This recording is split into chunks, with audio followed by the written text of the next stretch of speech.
Are you ready to explore the Roblox universe with a new twist? Today, we'll walk through the quick and easy steps to turn on location settings for Roblox on your PC. This feature can enhance your gaming experience by allowing you to find games tailored to your local area. Let's dive right in. First, open your preferred web browser and navigate to the Roblox website. Once you're there, make sure you're logged into your account.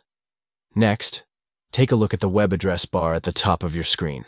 You'll see a small icon or indicator next to the URL. Click on it to view the site information. This is a crucial step, as it allows you to manage browser settings specific to Roblox. Now, you should see an option labeled Site Settings. Click on that to proceed. This section is where you can adjust various permissions for the Roblox site. Once you're in the site settings, look for the section labeled Permissions. Here you'll find different settings related to location, notifications, and more. Find the option for Location and make sure it's enabled.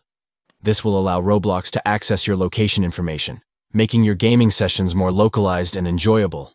After you've enabled location permissions, feel free to close the settings. You're all set to embrace the exciting world of Roblox with location features activated. Now, jump into your favorite games and discover all the new local content waiting for you. Thanks for tuning in, and happy gaming on Roblox.